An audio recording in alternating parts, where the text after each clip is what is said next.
एक बार राजा कृष्णदेवराय दरबार में बैठे मंत्रियों के साथ विचार विमर्श कर रहे थे कि तभी एक व्यक्ति उनके सामने आकर कहने लगा, महाराज मेरे साथ न्याय करें। मेरे मालिक ने मुझे धोखा दिया है। इतना सुनते ही महाराज ने उससे पूछा, तुम कौन हो और तुम्हारे साथ क्या हुआ है? अन्नदाता, मेरा नाम नामदेव है। कल मैं अपने मालिक के साथ किसी काम से एक गांव में जा रहा था।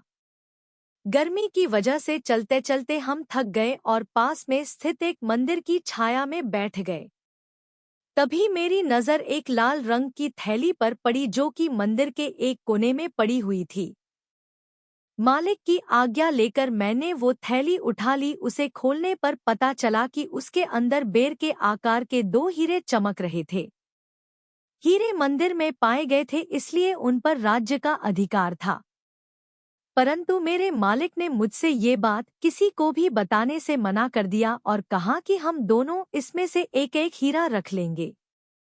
मैं अपने मालिक की गुलामी से परेशान था, इसलिए मैं अपना काम करना चाहता था, जिसके कारण मेरे मन में लालच आ गया।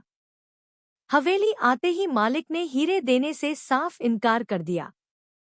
यही कारण है कि मुझे इंसाफ चाहिए। महाराज ने तुरंत कोतवाल को भेजकर नामदेव के मालिक को महल में पेश होने का आदेश दिया। नामदेव के मालिक को जल्द ही राजा के सामने लाया गया। राजा ने उससे हीरों के बारे में पूछा तो वह बोला, महाराज ये बात सच है कि मंदिर में हीरे मिले थे, लेकिन मैंने वो हीरे नामदेव को देकर उन्हें राजकोष में जमा करने को कहा था। जब वह वापस लौटा तो मैंने उससे राजकोष की रसीद मांगी तो वह आनाकानी करने लगा। मैंने जब इसे धमकाया तो ये आपके पास आकर मनगढ़ंत कहानी सुनाने लगा। अच्छा, तो ये बात है, महाराज ने कुछ सोचते हुए कहा, क्या तुम्हारे पास इस बात का कोई सबूत है कि तुम सच बोल रहे हो? अन्नदाता, अगर आपको मेरी बात पर यकीन नहीं तो आप मेरे दूसरे 3 नौकरों से पूछ सकते हो। वो उस वक्त वहीं थे। उसके बाद 3 नौकरों को राजा के सामने लाया गया। तीनों ने नामदेव के खिलाफ गवाही दी। महाराज 3 नौकरों और मालिक को वहीं बिठाकर अपने विश्राम कक्ष में चले गए और सेनापति तेनालीराम, महामंत्री को भी इस विषय में बात करने के लिए वहां बुलवा लिया।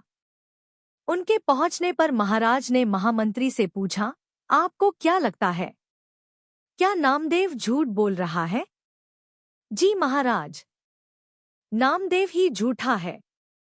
उसके मन में लालच आ गया होगा और उसने हीरे अपने पास ही रख लिए होंगे।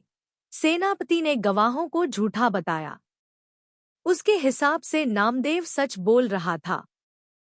तेनालीराम चुपचाप खड़ा सबकी बातें सुन रहा था। तब महाराज ने उसकी ओर देखते हुए उसकी राय मांगी। तेनालीराम बोला, महाराज, कौन झूठा है और कौन सच्चा इस बात का अभी पता लग जाएगा, परंतु आप लोगों को कुछ समय के लिए पर्दे के पीछे छुपना होगा। महाराज इस बात से सहमत हो गए क्योंकि वो जल्दी से जल्दी इस मसले को सुलझाना चाहते थे, इसीलिए पर्दे के पीछे जाकर छुप गए। महामंत्री और सेनापति मुंह सिकोड़ते हुए पर्दे के पीछे चले गए। अब विश्राम कक्ष में केवल तेनालीराम ही दिखाई दे रहा था। अब उसने सेवक से कहकर पहले गवाह को बुलाया। गवाह के आने पर तेनालीराम ने पूछा, क्या तुम्हारे मालिक ने तुम्हारे सामने नामदेव को हीरे दिए थे? जी हाँ। फिर तो तुम्हें हीरे के रंग और आकार के बारे में भी पता होगा। तेनालीराम ने एक कागज और कलम गवाह के सामने करते हुए उससे कहा, लो, मुझे इस पर हीरे का चित्र बनाकर दिखाओ। इतना सुनते ही उसकी सिट्टी पिट्टी गुल हो गई और बोला, मैंने हीरे नहीं देखे क्योंकि वो लाल रंग की थैली में थे। अच्छा, अब चुपचाप वहां जाकर खड़े हो जाओ। अब दूसरे गवाह को बुलाकर उससे भी यही प्रश्न पूछा गया। उसने हीरो के रंग के बारे में बताकर कागज पर 2 गोल गोल आकृतियां बनाकर अपनी बात साबित की। फिर उसे भी पहले गवाह के पास खड़ा कर दिया गया और तीसरे गवाह को बुलाया गया। उसने बताया कि हीरे भोजपत्र की थैली में थे, इस वजह से वह उन्हें देख नहीं पाया। इतना सुनते ही महाराज पर्दे के पीछे से सामने आ गए। महाराज को देखते ही तीनों घबरा गए और समझ गए कि अब सच बोलने में ही उनकी भलाई है।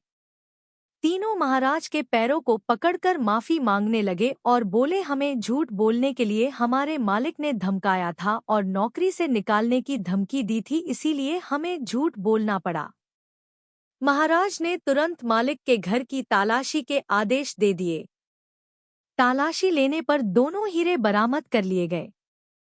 सजा के तौर पर मालिक को 10,000 स्वर्ण मुद्राएं नामदेव को देनी पड़ी और 20,000 स्वर्ण मुद्राएं जुर्माने के तौर पर भरनी पड़ी, जबकि बरामद हुए दोनों हीरे राजकोष में जमा कर लिए गए।